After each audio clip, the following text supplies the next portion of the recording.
Good evening दोस्तों, कैसे हैं आप। आशा करता हूं बहुत अच्छे होंगे आप। तो आज मैं दोस्तों आपको, जैसा आपने वीडियो के टाइटल में देखा है, कुछ आपको इतने बेहतरीन टिप्स बताने वाला हूं।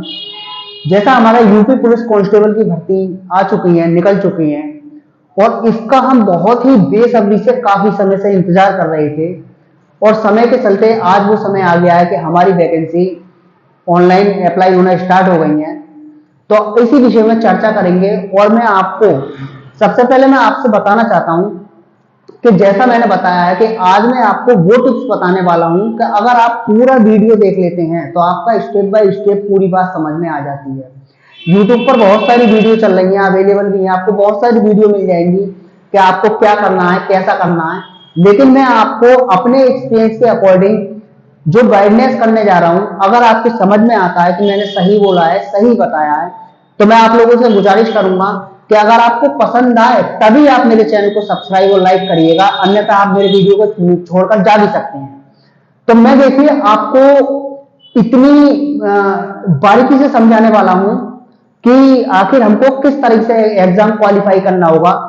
देखिए, मैं नहीं कहता कि जैसे मैंने बताया आपको ऐसा ही करना है। आप अगर अपनी तैयारी कर रहे हैं तो उसके अकॉर्डिंग कर सकते हैं। मैं यहाँ पर अपना अनुभव शेयर आपसे करूंगा। तो जैसा कि हम सब जानते हैं, हम सबको पता है कि यूपी पुलिस कांस्टेबल की भर्ती आ चुकी है, और एक बार फिर हमको मौका मिला है कि हम इसमें अपना एग्जाम अच्छे से क्वालिफाई करके अपना जॉब के लिए अग्रेसिव हो जाएं। तो हमारे जो उत्तर प्रदेश में यूपी पुलिस कांस्टेबल की भर्ती आई है, तो मैं आपको बताना चाहता हूं इसमें आपका 60,244 पदों पर यहां पर भर्तियों को निकाला गया है। 60,244 पदों को निकाला गया है, और इतनी आपका कॉम्पिटिशन आप सोच रहे हैं बहुत हार्ड होने वाला है। 9 लाख ओवरऑल फॉर्म भरे जा चुके हैं आज तक की डेट में। तो हम इतने टफ एग्जाम में कैसे एग्जाम निकाल लेंगे। देखो दोस्त, अगर कहते हैं कि आदमी ठान ले तो कोई चीज बड़ी नहीं होती। अगर बंदा इंसान अपने अंदर ये सोच ले, ये ठान ले मैं ये कर सकता हूं, तो बहुत ही आसानी से वो कर सकता है। आपको पता है आपका एग्जाम भी होगा, 4 बेसिक कॉन्सेप्ट उसमें आपके आने हैं, हिंदी, इंग्लिश, मैथ, रीजनिंग। चारों की आपको तैयारी करनी पड़ेगी। सभी में से आपका कितने क्वेश्चन आएंगे, कितने हिंदी में कितने कितने नंबर का पेपर आपका आएगा, इंग्लिश में कितने नंबर का, मैथ में कितने नंबर का, रीजनिंग में कितने नंबर का, और कितने आपको पास करना कंपलसरी है, ये सारी चीज मैं आपको वीडियो में बताने वाला हूं। तो सबसे पहले कुछ जो इस वैकेंसी की गाइडलाइन है मैं उसको आपको बता देता हूं। यहां पर आपके देखिए 60,244 पदों को निकाला गया है गवर्नमेंट द्वारा, जिसमें कि आपके 4-5 कास्टों में डिवाइड किया गया है। इसमें journal, OBC, EWS, SC, ST.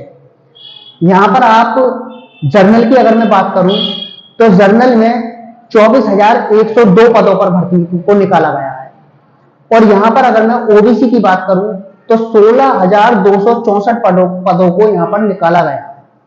अगर मैं यहां पर ईडब्ल्यूएस की बात करूं 6,024 पदों को यहां पर निकाला गया। देखिए, एक क्वेश्चन अधिकतर लड़के पूछते हैं, जो भी जानकारी जिसे नहीं होती है कि ईडब्ल्यूएस सर्टिफिकेट क्या होता है। देखिए, ईडब्ल्यूएस सर्टिफिकेट आपका गरीबी रेखा के अंतर्गत आता है। इसमें आपको ईडब्ल्यूएस का सर्टिफिकेट जिन लोगों का बना हुआ होता है उनको उनका जो नंबर आएगा वो 60,024 की रैंक में उनका नंबर आएगा। वो ईडब्ल्यूएस सर्टिफिकेट के अंतर्गत अपने फॉर्म को फिल कर सकती हैं, तो इसका लाभ उनको यहां पर मिलेगा। बात करें हम यहां पर अगर एससी की, तो एससी में 12,650 पदों को यहां पर निकाला गया है। और बात करें हम अगर एसटी की, तो 1,204 पद यहां पर एसटी के निकाले गए। टोटल यहां पर 60,244 पदों को निकाला गया है, जिसमें मैं बता ही चुका हूं कि कौन सी कैटेगरी में कितने पद आते हैं। देखिए, यहां पर आपका एक रेगुलर रूल ये भी है कि इसमें हाइट और चेस्ट मांगा है। तो यहां पर अगर मैं मेल की बात करता हूं, जनरल, ओबीसी, एससी, तो मेल के लिए आपका 168 सेंटीमीटर मांगा है। बात करता हूं अगर मैं मेल एसटी की, तो एसटी में आपका 160 सेंटीमीटर चेस्ट होना चाहिए। बात करूं मैं यहाँ पे फीमेल की, तो यहाँ सॉरी ये चेस्ट की बात नहीं कर रहा हूं, यहाँ पर मैं हाइट की बात कर रहा हूँ। यहाँ पर मैं हाइट की बात कर रहा हूं। तो male general OBC SC 168 centimetre height होनी चाहिए और मेल एसटी की आपकी 160 सेंटीमीटर हाइट होनी चाहिए।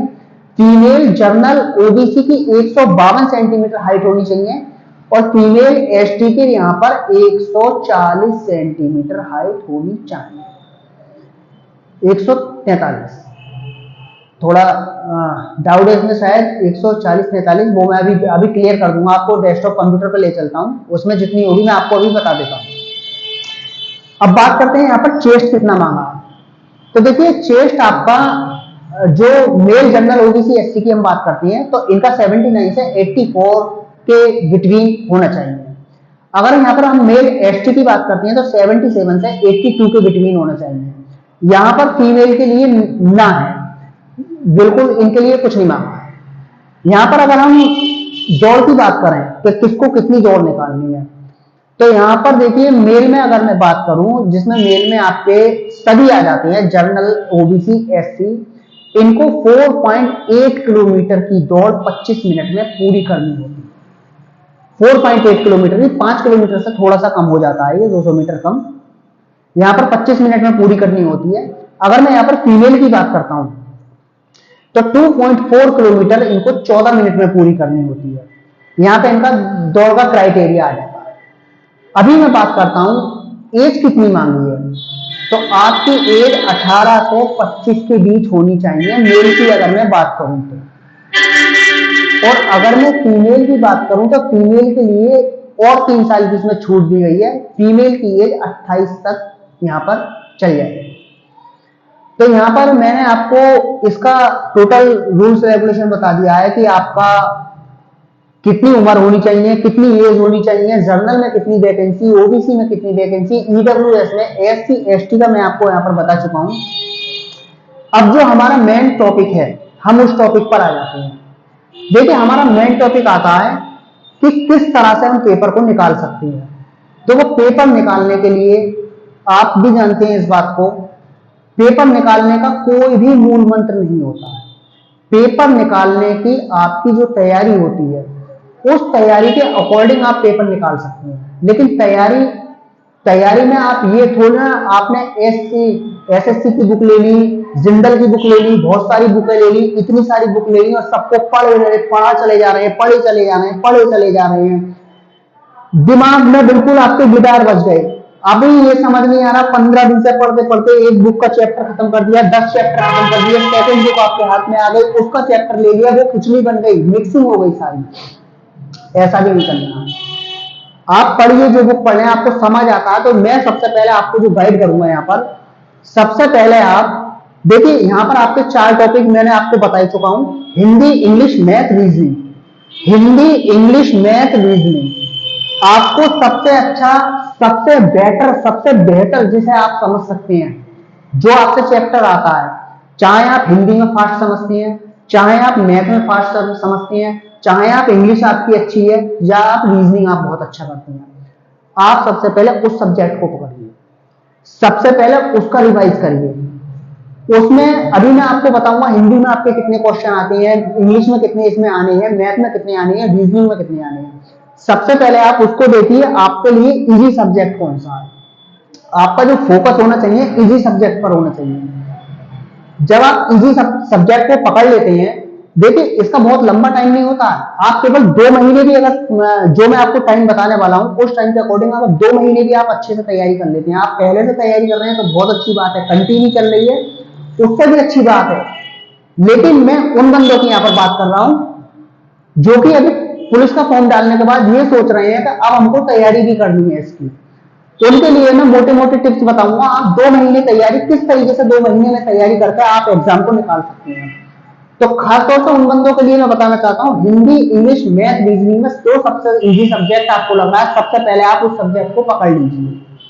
आप बाकी सब्जेक्ट को अभी भूल जाइए, उस सब्जेक्ट पर आप रिवीजन करिए, उस सब्जेक्ट पर आप अध्ययन करिए। आपको 2 घंटा लेना है वो सब्जेक्ट, 2 घंटा आपको पढ़ना है, 2 घंटा आपको सुबह का निकालिए, 2 घंटा दोपहर का निकालिए, 2 घंटा शाम को निकालिए। जिनके पास काफी समय है वो आप पूरा दिन भी निकाल सकते हैं, लेकिन आपका गैप होना जरूरी है। लगातार आप पढ़ेंगे तो आपका माइंड हाईजैक हो सकता है। लगातार आपको नहीं पढ़ना है, बीच में आपको गैप देना है। गैप आपको कितना देना है? 1-2 घंटे का। अगर आप जब अपने माइंड को जब तक रिलैक्स नहीं करेंगे, जब तक आप जो समझते हैं वो चीज आपके माइंड में फिट नहीं हो पाएगी। सबसे बेस्ट समय होता है सुबह सुबह का। मॉर्निंग में जैसे आप उठे, दिमाग एकदम फ्रेश होता है, उस समय आपको अपना सब्जेक्ट को लेना है। तो जैसे आप अपना इजी सब्जेक्ट कवर कर लेते हैं, उसके बाद सेकंड स्टेप आप नेक्स्ट वो वाला सब्जेक्ट लिए जिसे आप और जल्दी पकड़ते हैं। देखिए, मैं यहाँ पर जहां तक समझता हूँ, हिंदी और रीजनिंग 2 सब्जेक्ट ऐसे हैं, अगर आप इन 2 सब्जेक्टों को अच्छा तरह से अध्ययन कर लें, सबसे पहले शुरू का 1-1.5 महीने इस पर लगा दीजिए, जम के लगा दीजिए, बहुत अच्छे से ये सब्जेक्ट आपके तैयार हो जाएंगे।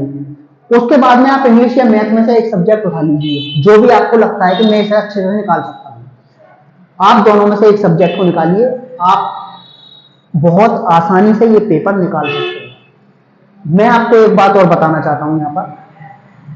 अब हम चलते हैं कि हम हिंदी, इंग्लिश, मैथ सब्जेक्ट कितने नंबर के क्वेश्चन आते हैं, टोटल मार्क्स कितने होते हैं। चलो मैं वो आपको यही बता रहा हूं।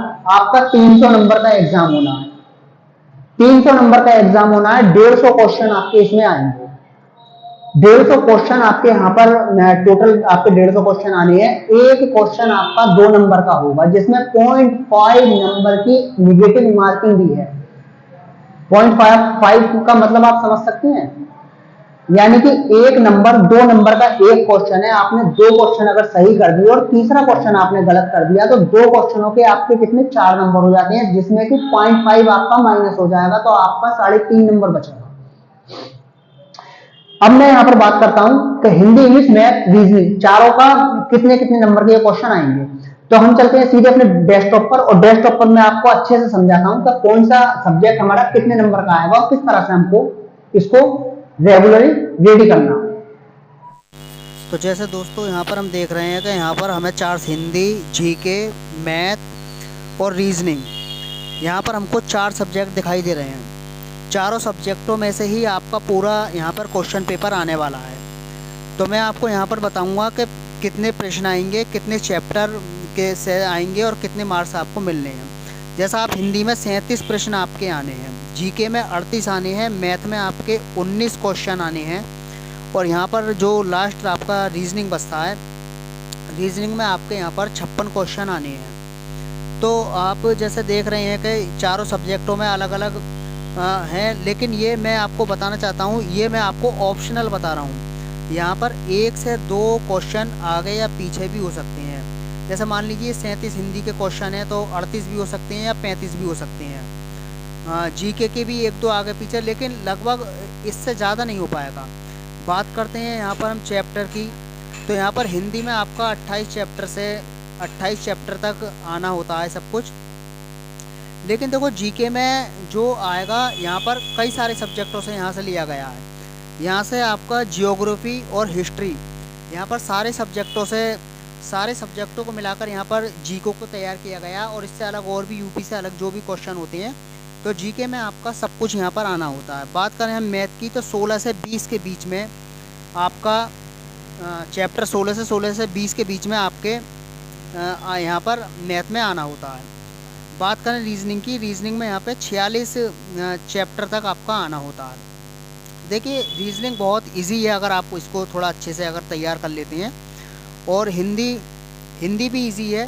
थोड़ा सा आपको जीके में समझना पड़ेगा कि किस तरह से हमको इस कॉन्सेप्ट को समझना है और इसको याद करना है, बल्कि आपको रट्टा नहीं मारना है। यहाँ पर जो बाकी आपका मैथ बचता है, तो मैथ में आपको मतलब बहुत बेसिकली क्वेश्चन यहाँ पर दिए जाएंगे। इतना कोई हार्ड क्वेश्चन नहीं आएगा कि आपको ज़्यादा सॉल्व करना पड़ेगा, बहुत कुछ करना पड़ेगा। यहाँ पर हमारे देखने पड़ेंगे पास होने के लिए हमको मार्क्स क्या लाने हैं। देखिए, पास होने के लिए आपको 32 से 34 के बीच अगर आप हिंदी में मार्क्स लाते हैं, तो ये आपका बहुत है। और अगर आप जीके में 20 से 25 के बीच भी मार्क्स लाते हैं, तो ये भी आपका यहाँ पर काफ़ी होगा। देखो मैथ में चलो मैं ज़्यादा नहीं बोलता, अगर आप 12 से 13 नंबर के बीच भी अगर ले आते हैं तो 12 से 13 नंबर के बीच भी आपका बहुत सही आपका पेपर जाएगा। और जैसा कि हमको पता है कि रीजनिंग हमारा एक इजी सब्जेक्ट है, आसान सब्जेक्ट है, तो यहाँ पर हम अगर 50 से 52 के बीच भी ले आते हैं तो बहुत अच्छे से हम इसको निकाल सकते हैं। तो देखो आपका बस्ता क्या है यहाँ पे, देखो हिंदी प्लस रीजनिंग, यानी कि रीजनिंग में मान लो आपने 50 नंबर निकाल दिए, हिंदी में आपने 32 नंबर निकाल दिए, तो भाई 82 नंबर तो आपके यहाँ पर वैसे ही हो रहे हैं।